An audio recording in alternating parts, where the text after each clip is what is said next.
지난 시간부터 결국 그 절괴의 초구 효사의 말씀을 가지고 우리가 얘기를 했는데, 결국은 우리 인생에 그런 어지러운 상황이 생기는 그 화근은 결국은 나의 말이 생기는 것일 수 있다. 한국 사람들의 좀 고약한 습관 중에 하나가, 그 사람을 딱 만났을 때, 왜 오래간만에 만나든가 이럴 적에 외모를 가지고 우선 말을 한다 이거야. 아, 도울선생님 참 젊으시네요. 또 어떤 사람 만났는데, 왜 이렇게 늙었어? 뭐라든가, 당신 너무 초췌한가? 자기가 대단한 의사도 아닌데, 어디 병색이 있나? 병이 있냐든가, 얼굴을 외모를 가지고 멘트를 하는 것이 아주 깊은 컨선을 상대방에 표현하는 것처럼 한국 사람들 일반적으로 아주 보편화되어 있습니다. 근데 어떤 경우에도 사람 만났을 때 느끼는 first impression을 가지고 멘트를 하지 말라 이거야. 그거는 세계인들의 교양 수준의 ABC를 모르는 겁니다. 한국 사람들은 아주 그 고약한, 만나면은 왜 이렇게 젊으세요? 왜 이렇게 그렇던가? 멀쩡한 여자놓고 왜 이렇게 늙었어요? 왜 얼굴이 이렇게 초췌해요? 어디 병색이 완연합니다든가, 그 개소리들을 하지 말라는 거야. 문제가 있으면 그 당사자들의 문제지, 보는 사람이 함부로 얘기할까 하는. 그러니까 이게 사소한 겁니다. 이 사소한 것부터 우리가 이 언행에 실수를 한다는 거죠.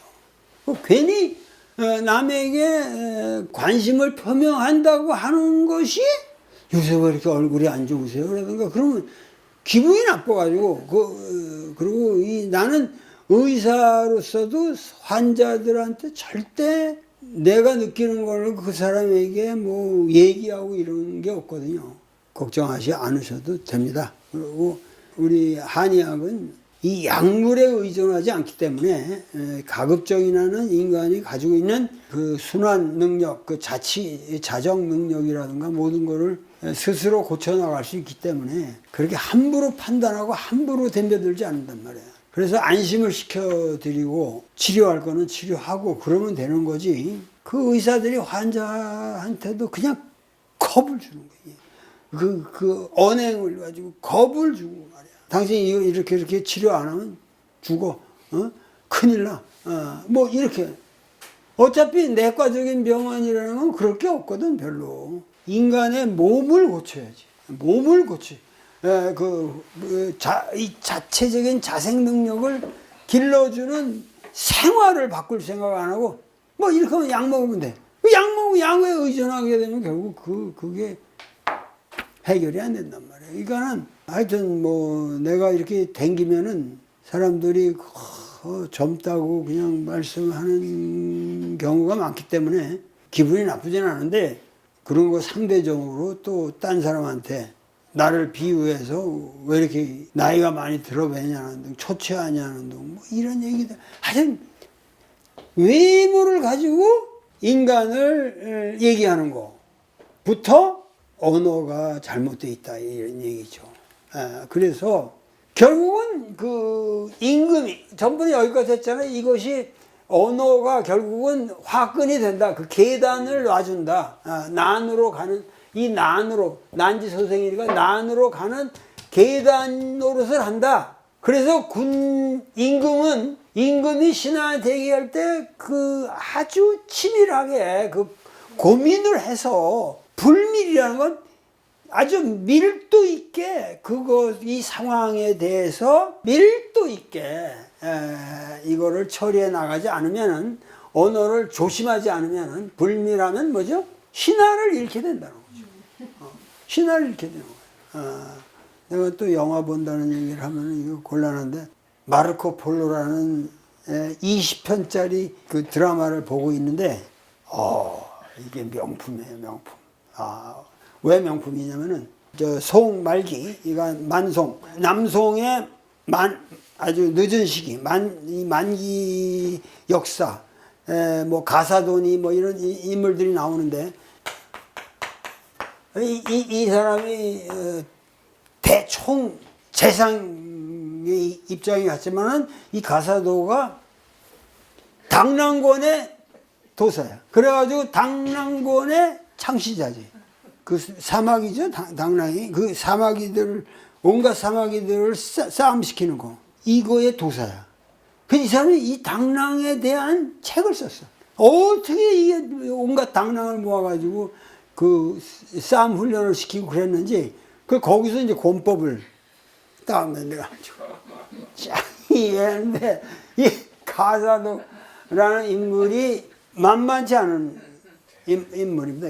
만만치 않은 인물인데, 이제 이거하고 결국은 세조 쿠빌라이 칸, 징기스칸의 손자지, 친손자야. 마르코 폴로가 쿠빌라이 칸에 들어간 거야. 그러니까 여태까지 우리는 중국 역사를 중국인의 관점에서만 봤잖아요. 근데 이 마르코 폴로는 이 중국 역사를 몽골의 입장에서 보는 거예요. 근데 이게 재밌어요. 그러니까 그 관점을 한번 바꿔봐야 되는데, 그 몽골의 습관, 풍습, 그 삶의 모습이 너무 잘 그려져 있어요. 그러니까 우리가 그런 거 접할 기회가 없거든. 이거 이 원나라 역사니 송나라 역사는 북송 남송 역사야 우리가 잘 아는데, 실제로 그 역사서를 아무리 봐도 그때 산 사람들의 삶의 모습이야. 이게 드라마라는 게 얼마나 중요한가.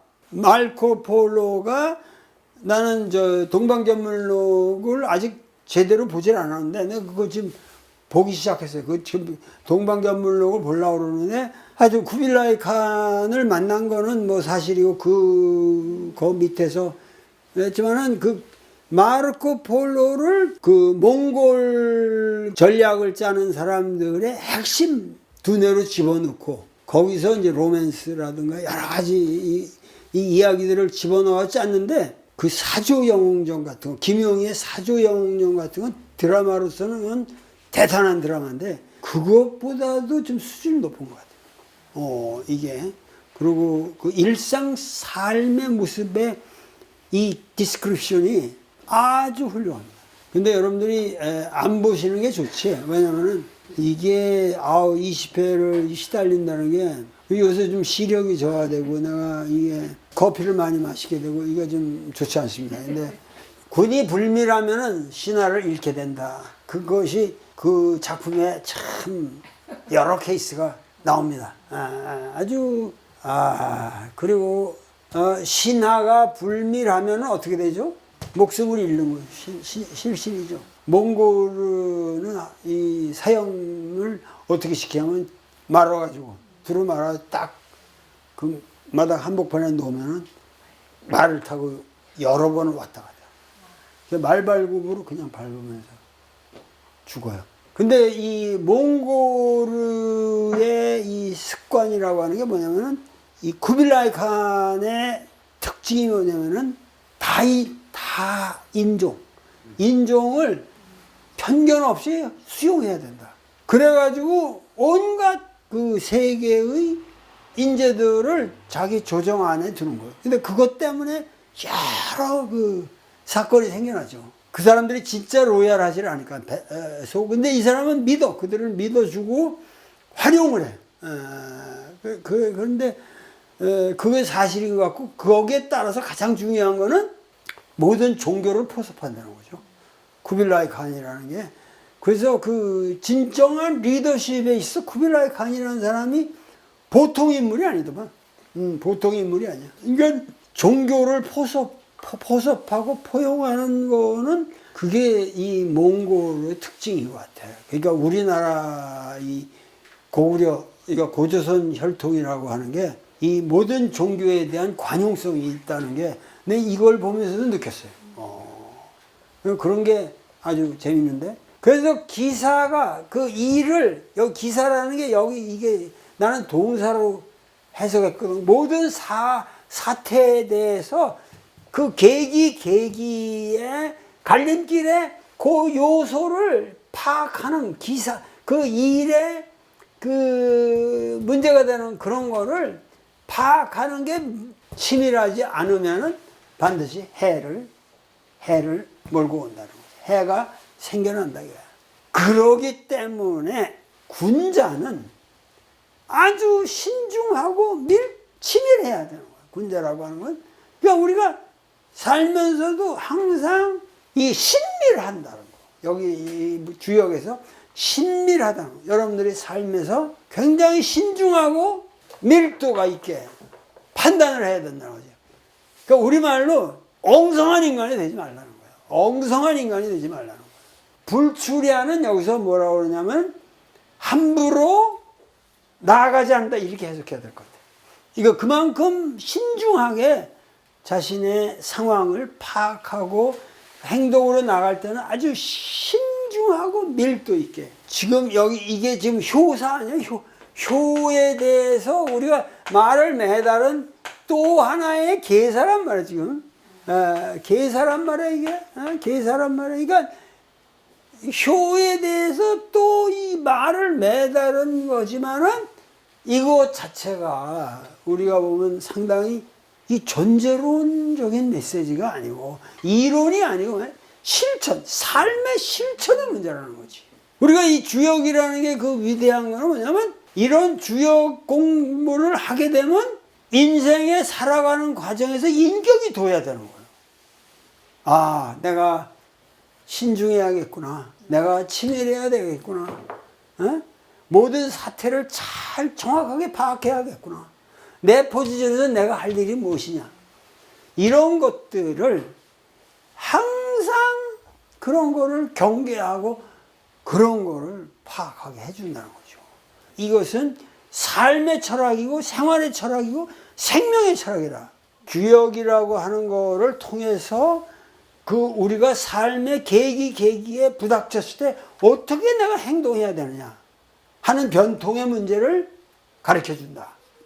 그 다음에 이제 이걸 다 해석할 수는 없겠지만은 8절에 보면 공자가 말씀하는 게 자격자는 기지도호라는 걸 먼저 사실은 끄집어낸 거예요. 먼저 이게 지금 주역에 있는 말은 아니거든요. 여기까지. 그런데 주역의 효사는 여기 나온다. 먼저 이거를 얘기를 하고 그 효사에 이런 말이 있지 않느냐. 근데 그게 여기까지죠. 여기까지.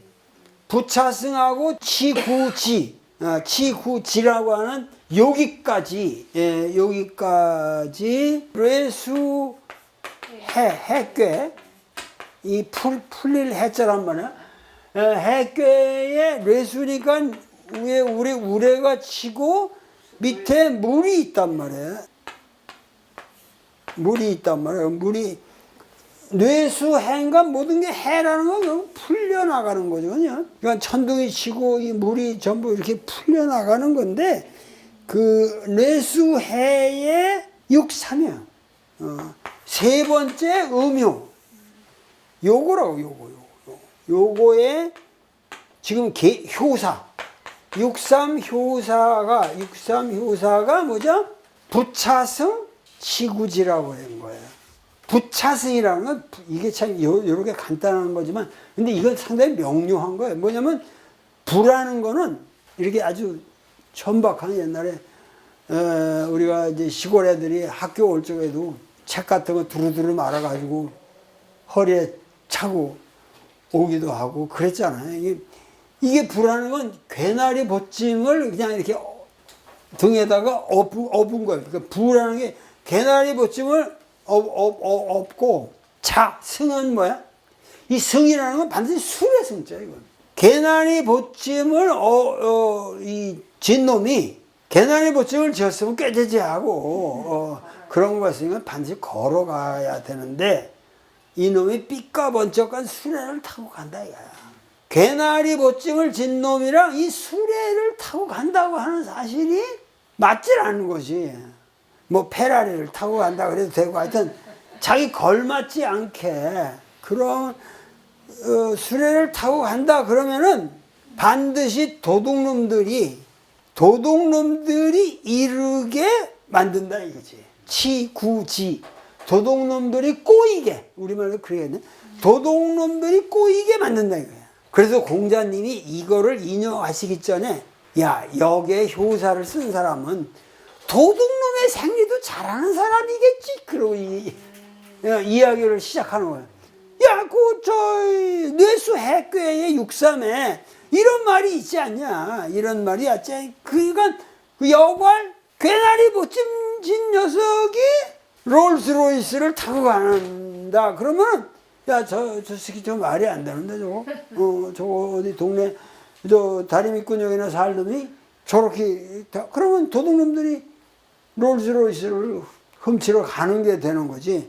그래서 여기 말하는 부야자. 개나리 못짐을 지었다고 하는 거는 소인의 일이고, 이 승야자라고 하는 것은 군자의 기다. 군자의 기량이나 있고, 그 그릇이 있고, 그 집안에 전영필 선생님께서 국보급 물건을 사시는 그 수없는 그 골동을 사들이는 거는 그만한 기가 있기 때문에 기량이 있고 그 집안에 재산이 있고 매년 쌓이는 돈을 보통 하면 다 도박이고 날리고 그 뭐 일본 놈들은 그냥 아부하고 이러는 데라는데 비행기나 사서 헌납하고 다 친일파들이 그랬잖아요. 이 양반 일체 그런 거 없이 오세창이라는 분이 얼마나 철저한 반일 감정을 가지고 그 민족주의적인 입장을 지키고 그렇기 때문에 그런 일체 그런 일 없이 그 대신 뭐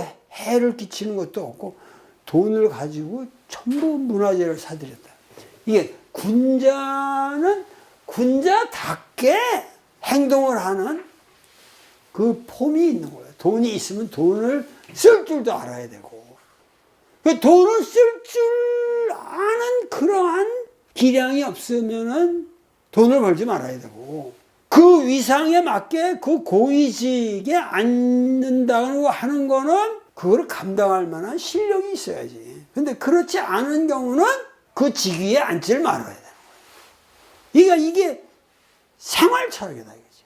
공자님이 말씀하시길 주역을 쓴 사람은 도둑놈 생리도 아주 잘하는 인물인가 보다. 이 격에 맞지 않은 그런 행동을 하는 놈들은 결국 다 도둑놈의 밥이 되게 마련이다.